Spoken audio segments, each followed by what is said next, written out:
ഇന്ന് നമ്മുടെ എല്ലാ കണ്ണുകളും ദില്ലിയിലേക്കായിരുന്നു. അവിടെ ദേശീയ സർക്കാർ രൂപീകരിക്കാനുള്ള ശ്രമങ്ങളായിരുന്നു NDA നടത്തിക്കൊണ്ടിരിക്കുന്നത്. പക്ഷേ ഇതാദ്യമായി ഘടകകക്ഷികളുടെ ആവശ്യങ്ങൾക്ക് മുൻപിൽ വിറങ്ങലിച്ചു നിൽക്കുന്ന, അമ്പരന്ന് നിൽക്കുന്ന നരേന്ദ്രമോദിയാണ് നമുക്ക് കാണാൻ കഴിഞ്ഞത്.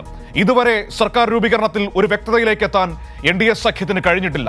പ്രധാന വകുപ്പുകളൊന്നും ഘടകകക്ഷികൾക്ക് വിട്ടു നൽകില്ല എന്ന നിലപാട് BJP സ്വീകരിക്കുമ്പോൾ ആഭ്യന്തരമടക്കമുള്ള പ്രധാന വകുപ്പുകൾ വേണമെന്നാണ് TDP അടക്കമുള്ള ഘടകകക്ഷികളുടെ ആവശ്യം.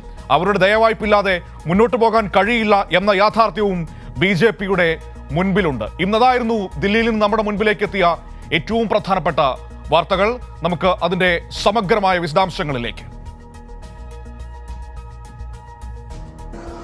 മനു, കേവല ഭൂരിപക്ഷമില്ലാത്ത BJP ഇനി സഖ്യകക്ഷികളായ JDUവിൻ്റെയും TDP അടക്കമെല്ലാത്തിൻ്റെയും ദയവായ്പയ്ക്ക് വേണ്ടി കാത്തിരിക്കുകയാണ് നരേന്ദ്രമോദി. എന്തായാലും ഇതിൽ ഏറ്റവും പ്രധാനപ്പെട്ട കാര്യം ഈ സുപ്രധാനമായ വകുപ്പുകൾ അത് ഏതൊക്കെ രീതിയിൽ വീതം വെക്കണമെന്ന കാര്യത്തിലാണ് ഇപ്പോഴും തീരുമാനമാകാതെ മുന്നോട്ട് പോകുന്നത്. BJPയെ സംബന്ധിച്ച് ഏറ്റവും പ്രധാനപ്പെട്ട വകുപ്പുകളായ ആഭ്യന്തരവും അതുപോലെ തന്നെ ധനകാര്യവും IT-യും വിദേശകാര്യവും അടക്കമുള്ള എല്ലാ വകുപ്പുകളും BJP തന്നെ കൈകാര്യം ചെയ്യണമെന്നൊരു തീരുമാനത്തിലേക്ക് എത്തുകയാണ്. എന്നാൽ അതേസമയം തന്നെ JDU അടക്കമുള്ള JDUവും TDPയും ആവശ്യപ്പെടുന്നത് ബീഹാറിനും അതോടൊപ്പം തന്നെ ആന്ധ്രാപ്രദേശിനും പ്രത്യേക സംസ്ഥാന പദവി നൽകുക, 3 ക്യാബിനറ്റുകൾ, സ്പീക്കർ സ്ഥാനം അടക്കമെല്ലാത്തിനെയും TDPയും അതോടൊപ്പം തന്നെ JDUവും ആവശ്യപ്പെടുകയും ചെയ്തു. ഈ നിലപാടിലും വിലപേശലിലും അവർ ഉറച്ചു നിൽക്കുകയാണ്. ഈ ഒരു പശ്ചാത്തലത്തിലാണ് ഇപ്പോൾ ഈ മന്ത്രിസഭാ രൂപീകരണം ഒരു അനിശ്ചിതത്വത്തിൽ നീളുന്ന ഒരു സാഹചര്യം ഉണ്ടാകുന്നത്. നേരത്തെ ശനിയാഴ്ച വൈകിട്ട് നരേന്ദ്രമോദി സത്യപ്രതിജ്ഞ ചെയ്ത് അധികാരമേൽക്കുമെന്ന് പറഞ്ഞെങ്കിലും പിന്നീട് ഇപ്പോൾ ഞായറാഴ്ചയിലേക്ക് ഈ ഒരു സത്യപ്രതിജ്ഞാ ചടങ്ങ് മാറ്റിയിരിക്കുകയാണ്.